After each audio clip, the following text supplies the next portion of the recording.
రాష్ట్ర వ్యాప్తంగా ఒక ప్రక్షాళన జరగాలని ప్రజలు ఏ విధంగా కోరుకున్నారో ఒక మంచి ప్రభుత్వం, ఒక మార్పు, నిజాయితీగా పరిపాలించేటప్పుడు ఒక నమ్మకం కలగాలనే ఉద్దేశంతో గౌరవ ముఖ్యమంత్రి గారు చంద్రబాబు నాయుడు గారు కానీ, గౌరవ ఉప ముఖ్యమంత్రి గారు పవన్ కళ్యాణ్ గారు కానీ ఎప్పటికప్పుడు మమ్మల్ని నిర్దేశించేది ఒకటే, కక్ష సాధింపులు కాకుండా ఎవరైతే తప్పు చేశారో వాళ్ళని ఎట్టి పరిస్థితిలో కూడా మనం వదలకూడదు, ప్రజలకి మన జవాబు చెప్పాలి. గత 5 సంవత్సరాలు వీళ్ళు చేసిన అరాచకాలు మామూలు విషయాలు కాదు. ప్రభుత్వం నుంచి మీకు ఒక బాధ్యత అప్పచెప్పి ప్రజలు మిమ్మల్ని ఎన్నుకొని కీలకమైన శాఖలు పదవులు ఇచ్చినప్పుడు మనం సమాజానికి ఎంతో బాధ్యతతో పనిచేయాలి, విలువలతో కూడిన రాజకీయాలు చేయాలి. అది వదిలేసి స్వలాభం కోసం, కుటుంబ ఆస్తులు పెంచుకోవడానికి కోసం వ్యవస్థని దుర్వినియోగం చేసుకుని ఎవరు కూడా మమ్మల్ని ప్రశ్నించలేరు అనే అహంకారంతో వీళ్ళు చేసిన అవకతవకలు మామూలు విషయం కాదు. ఎప్పుడైతే సివిల్ సప్లైస్ డిపార్ట్మెంట్లో ఒక ప్రక్షాళన జరగాలి, కొన్ని పొరపాట్లు జరుగుతున్నాయని మా దృష్టికి వచ్చినాయో, రాష్ట్ర వ్యాప్తంగా ఒక వీడియో కాన్ఫరెన్సు నవంబర్ 26వ తారీఖున రాష్ట్రంలో ఉన్న ప్రతి గోడౌన్లో ఉన్న యాజమానిని, అక్కడున్న మా డిస్ట్రిక్ట్ మేనేజర్లని, జాయింట్ కలెక్టర్లని మా పౌర సరఫరాల శాఖ నుంచి మా ఎండీ గారు ఒక వీడియో కాన్ఫరెన్స్ ఏర్పాటు చేసి రేపు ఉదయం నుంచి మీరు ప్రతి బస్తా లెక్కబెట్టి ఆ గోడౌన్లో రిపోర్టు మాకు అందించాలని చెప్పి ఆదేశించడం జరిగింది. ఇది నవంబర్ 26వ తారీఖున.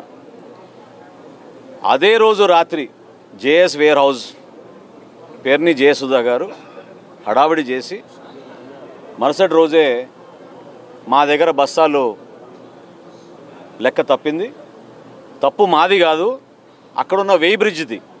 అంటే ఇట్లా 2 గోడౌన్లు పక్కన ఉంటే ఈ గోడౌన్లో తీసుకెళ్లిన సరుకు మరి మేము నిర్ధారించిన మేరకు పొరపాటు మాదని మేము ఒప్పుకుంటున్నాం అని వాళ్ళే స్వయంగా ప్రకటించారు, వాళ్ళే లెటర్లు రాశారు. అప్పుడు మా సివిల్ సప్లైస్ డిపార్ట్మెంట్ నుంచి మా నిబంధనల మేరకు 1 మెట్రిక్ టన్ దాటితే డబుల్ పెనాల్టీ వేస్తాం.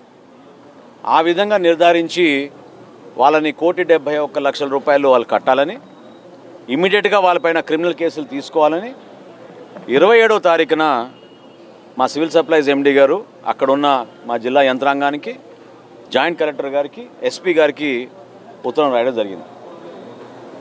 ఆ రోజు నుంచి కూడా వీళ్ళు సహకరించలేదు.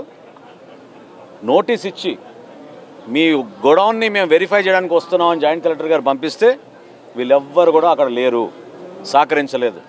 చివరికి పంచనామా చేసి పోలీసుల సమక్షంలో గోడౌన్ తాళాలు పగలగొట్టి లోపలికి వెళ్ళి వెరిఫై చేసి రికార్డ్స్ అన్నీ కూడా సీజ్ చేయడం జరిగింది. మా దగ్గర ఉన్న లెక్కలు, అక్కడున్న స్టాక్ రిజిస్టర్లు, పక్క గోడౌన్లో ఉన్న స్టాక్ రిజిస్టర్లు ఇవన్నీ చెక్ చేసిన తర్వాత జాయింట్ కలెక్టర్ గారి రిపోర్ట్ మేరకు 378 మెట్రిక్ టన్నుల బియ్యం అక్కడి నుంచి మాయమైంది. దీనికి ఏం సమాధానం చెప్తారు? అనవసరంగా మీరు ఒక ప్రెస్ కాన్ఫరెన్స్ పెట్టి, అంటే మీ కుటుంబ సభ్యుల పైన పేర్లు పెట్టమని మేము ఏమైనా చెప్పామా?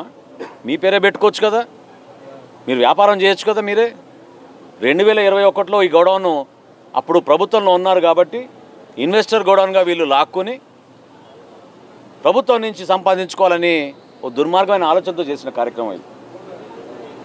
ఖచ్చితంగా ప్రక్షాళన జరుగుతుంది, కక్ష సాధింపు ఎక్కడ లేదు. గౌరవ ముఖ్యమంత్రి గారు పదే చెప్తా వచ్చారు, జిల్లా యంత్రాంగాన్ని కూడా హెచ్చరిస్తూ వస్తూ ఉన్నాం. జిల్లా ఎస్పీ గారిని కూడా మేము అదే కోరాం, విచారించండి. 378 మెట్రిక్ టన్నుల బియ్యం మాయమైందంటే ఎక్కడికి పోయింది? దీని వెనక ఎవరు? ఇక్కడి నుంచి తరలి వెళ్ళినప్పుడు ఎక్కడికి వెళ్ళింది? కాకినాడకి వెళ్ళిందా, విశాఖపట్నంకి వెళ్ళిందా, కృష్ణపట్నంకి వెళ్ళిందా? ఇన్వెస్టిగేషన్ పూర్తి అవ్వాలి కదా. వీళ్ళే హడావుడి చేసుకుని వీళ్ళే డీడీలు కట్టేసి తప్పు మేమేం చేసామని వీళ్ళు సొంతంగా నిర్ధారించుకుంటే దాంతో సరిపోదు. నేను తెనాల్లో ప్రెస్ కాన్ఫరెన్స్ పెట్టినప్పుడు కూడా చాలా క్లియర్గా చెప్పాను, ఇన్వెస్టిగేషన్ పూర్తి అవ్వలేదు, వాళ్ళు తొందరపడి ఏదో లెక్క నిర్ధారణకు వచ్చారని అనుకుంటున్నారు. నిన్న నిర్ధారించారు 378 మెట్రిక్ టన్నుల బియ్యం అక్కడి నుంచి మాయమైంది. ఖచ్చితంగా దీనికి మీరు పెనాల్టీ కట్టాలి, క్రిమినల్ కేసెస్ మీ పైన పెడతారు. చట్ట ప్రకారంగా చేయాల్సిన కార్యక్రమాలు మా ప్రభుత్వం ఖచ్చితంగా చేస్తుంది. అంతేగాని ఇందులో ఎవరిని కూడా టార్గెట్ చేసి వ్యక్తిగతంగా ఇబ్బంది పెట్టాలన్న అవసరం కూటమి ప్రభుత్వానికి ఏనాడు కూడా లేదు. మీ నాయకుడు చేసినట్టు మా నాయకులు ఎప్పుడు చేయరు. పవన్ కళ్యాణ్ గారు కానీ చంద్రబాబు నాయుడు కానీ ఎప్పుడు కూడా ప్రభుత్వం అంటే ప్రజల్లో విశ్వాసం నింపాలి, నిజాయితీగా పనిచేయాలి. కానీ ఎవరైతే ఇటువంటి చర్యల్లో పాల్గొన్నారో వాళ్ళని కూడా వదిలే ప్రసక్తి లేదు.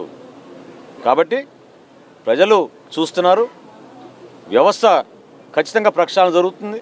అందులో భాగంగా మీలాంటి వ్యక్తులు ఎవరైతే ఇటువంటి కార్యక్రమాలు పాల్గొన్నారో ఖచ్చితంగా మీరే ప్రజలకి క్షమాపణ చెప్పాలి. పేరు నాని గారు కూడా నేను కోరుతున్నాను, ఒక బాధ్యత గల మంత్రిగా మీరు వ్యవహరించారు. గతంలో సుదీర్ఘమైన రాజకీయ అనుభవం ఉంది. పొరపాటు జరిగిందని మీరే కదా ఉత్తరం రాసింది. మరి ఈరోజు ఇతరులపైన నిందలేస్తున్నారు. కోర్టుని ఆశ్రయించాలి కదా, ఇప్పటివరకు 3 సార్లు ఆశ్రయించారు కోర్టుని బెయిల్ కోసం. గౌరవ కోర్టు ఏ నిర్ణయం తీసుకుంటుందో చూద్దాం. ఈలోపు ఇన్వెస్టిగేషన్ జరగాలి. 378 మెట్రిక్ టన్నుల బియ్యం పక్కదారిని వెళ్ళిందనేది నిర్ధారించాం. స్థానికంగా ఉన్న పోలీస్ యంత్రాంగం ఇప్పుడు ఖచ్చితంగా దానిపైన లోతుగా అవగాహన తెచ్చుకుని ఇన్వెస్టిగేషన్ చేస్తారు. ఇప్పుడు గోడౌన్ యాజమాని ఎవరైతే వారి మీద కేసు పెడతారు, కానీ కొత్తగా మేము రాసుకొస్తాం ఆ పేర్లు చెప్పండి. ఎందుకు పెట్టారు మీ భార్య పేరు మీరు అసలు ఆ గోడౌన్కి? మీరు ఆలోచించుకోవాలి. అది ప్రజా జీవితంలో ఉన్నారు, ఒక బాధ్యత గల పదవిలో ఉన్నారు. మీరు ఎందుకు అట్లా చేశారు? దాన్ని మీరు ప్రశ్నించుకోవాలి. ప్రభుత్వాన్ని కాదు ఈరోజు ప్రశ్నించేది. ఎవరిపై? ఆ యాజమాన్యం పైన కేసు పెడతాం. జేఎస్ వేర్ హౌస్ యాజమాన్యం ఎవరు అంటే పేరుని జయసుధ గారు, వారితో పాటు ఉన్న అక్కడ మేనేజరు, వీళ్ళిద్దరిపైనే కదా ఎఫ్ఐఆర్ రిజిస్టర్ చేసింది. ఇప్పుడు వేర్ హౌస్ మేనేజ్మెంట్ సిస్టమ్ అని ఒక కొత్త సాఫ్ట్వేర్ ఏర్పాటు చేసి 26వ తారీఖు నవంబర్న 27 నుంచి రాష్ట్ర వ్యాప్తంగా ప్రతి గోడౌన్లో కూడా తనిఖీలు జరగాలని మా శాఖ నుంచి మేము ఆదేశాలు ఇస్తే జాయింట్ కలెక్టర్ గారి ఆధ్వర్యంలో ప్రతి జిల్లాలో కూడా జరుగుతోంది. తూర్పుగోదావరి జిల్లాలో కూడా మీరు చూశారు, 2-3 చోట్ల జరిగిన విషయాలు. నంద్యాలలో చూశారు. అనేక ప్రాంతాల్లో మాకు మొత్తం వివరాలు తెప్పించుకున్న తర్వాత తప్పకుండా ఈ వివరాలను కూడా మీ దృష్టికి తీసుకొస్తాం.